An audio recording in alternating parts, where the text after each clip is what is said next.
The world needs to eat in spite of the coronavirus. In South Africa, the nationwide lockdown has been in place for more than a week now, but the agricultural sector is continuing to produce food. The Gauteng Valley in the Eastern Cape is a major South African citrus producing region, and the first harvesting has begun. As we stand by now, the president is about to speak. We will cross to that very shortly, but we're going to be taking a look at what's happening while the president is visiting Rand Water. Let's go to that now. Mr. President, for coming. Well, thank you, Minister, and thank you for enabling me to come to Rand Water to come and see this world-class operation of looking at the layout of water distribution throughout the country, particularly at this time when we've urged all our people in terms of fighting COVID-19 coronavirus, that one of the best ways obviously is to have social distance, isolation, but the personal hygiene side must also be something that we focus on in getting people to wash their hands for at least 20 seconds with soap. And as the minister said, many of our people did say that they don't have access to water, and that then led us to immediately embark on a massive project of distributing water tanks throughout the country. We have procured 400,000 or so water tanks, and these are being distributed. I now had an opportunity to speak to all the provinces in our country through the digital technology, and I was able to see the people who are working on water throughout the length and the breadth of the country. And Rand Water has become the real nerve center of monitoring our distribution of water. Rand Water itself has a network of up to 80% of water usage in the country.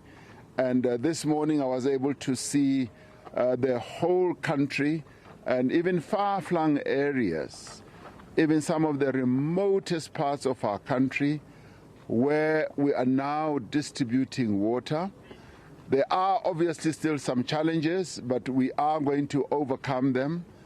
And I would say that COVID-19, much as it is a pandemic that we don't need in our lives, has given us an opportunity as a country to work in a different way, to reach out to our people and deliver the most important resource that any human being needs, which is water. And Rand Water Minister and the deputy ministers, as well as the officials, have really lived up to the expectations that we had, and I commend them. I really do commend them, because I saw this in operation myself and was able to talk to some of the people who are right there installing these tanks in the deepest rural areas of our country. I was able to see them in real time. So this, for me, has been a most important visit to come and see the command center of water distribution throughout the country. So here we are doing extremely well, and I'm confident that if we are able to spread water distribution throughout the country, we should be able to reduce the levels of infection. And I must also commend the CEO and the various other officials about the high level of consciousness about COVID-19, that they've distributed masks, the sanitizers, and the pamphlets that are patched on every wall in the building. It basically is showing and demonstrating that we've got to take this pandemic seriously. So my spirits are lifted.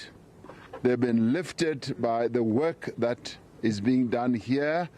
And I just want to reiterate once again to the rest of the country that coronavirus is still with us, and we need to continue keeping that social distance, isolation, washing our hands, and making sure that we do not spread this disease from person to person. So I'm delighted to have come here, and Minister, thank you very much for having allowed me to come and see your operation. CEO, well done, and all the other officials, as well as advisors who are advising the Minister. Thank you so much. Thank you. Thank you. Ladies and gentlemen, we'll take 3 questions. We only have time for 3. We'll take 3. I see, Brazil, you've got your hand up. CD, then we're at the back. Thank you very much, Mr. President. Having seen what you've seen now, it's just been more than a week since you announced the lockdown. So I know you're probably still going to assess further and see further details. But what's your feeling? Do you think the compliance is good enough for you to lift the lockdown, or by the look of things, perhaps we're going to extend it? Well, we're still doing an assessment on the effectiveness of the lockdown.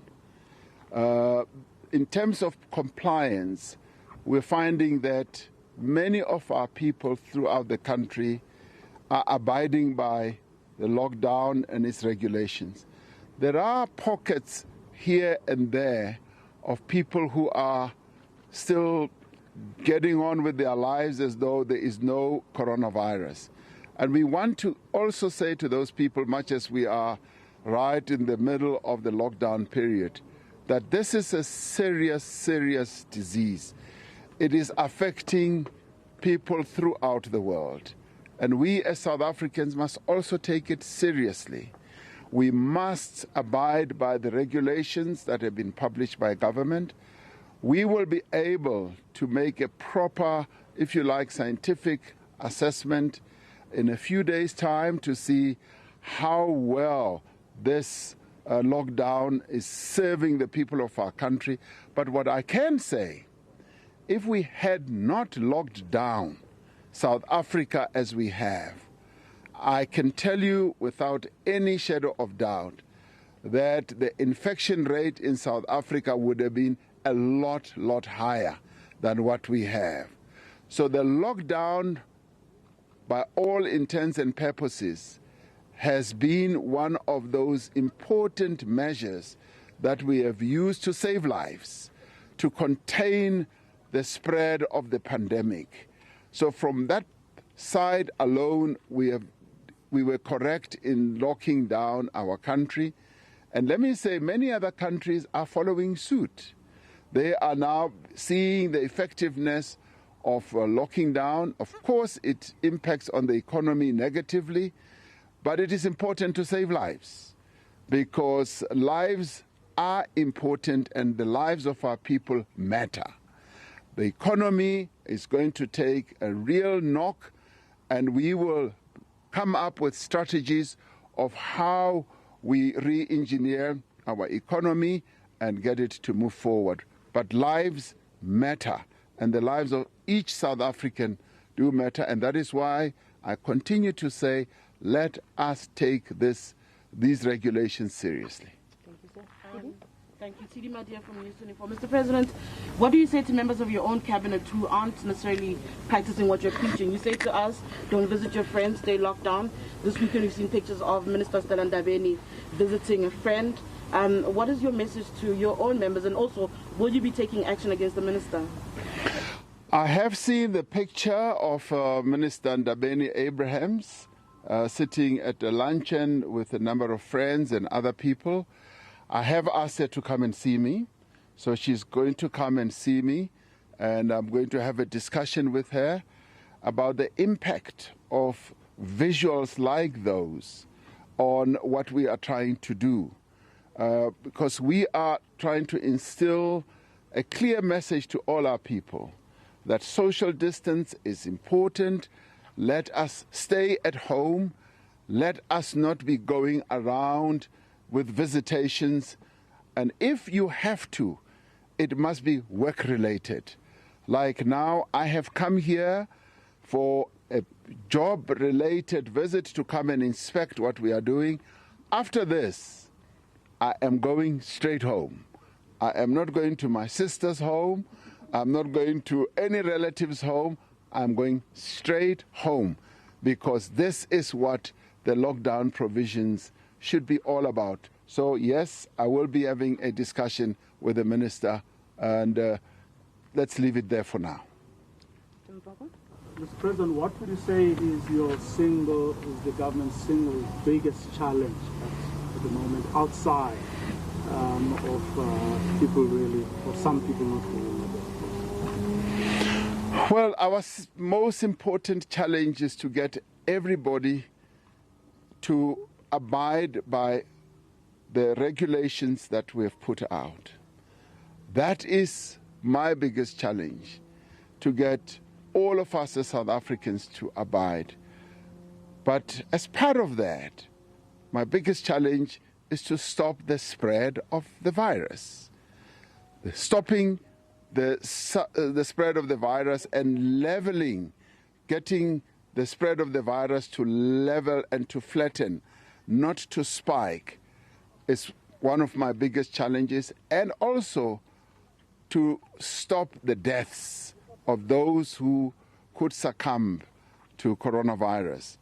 But if you care to know, also making sure that the economy of our country is in a position that can sustain the lives of our people beyond coronavirus. So those are the key challenges that we face as a nation. And we are going to be coming up with strategies, with plans of how we address South African challenges beyond coronavirus. But right now we are focusing on stopping the spread, stopping the deaths, and making sure that we flatten the incidence of the spread of the virus. Thank you very much. Thank you, Mr. President. Thank you. Minister. Thank you. Stay safe, all of you. This is goodbye. This is goodbye. President Cyril Ramaphosa addressing the media briefly there, inspecting the water facilities that are taking place, speaking about the 4,000 tanks that have been deployed and how Rand Water is monitoring the rolling out of water to areas that don't need it.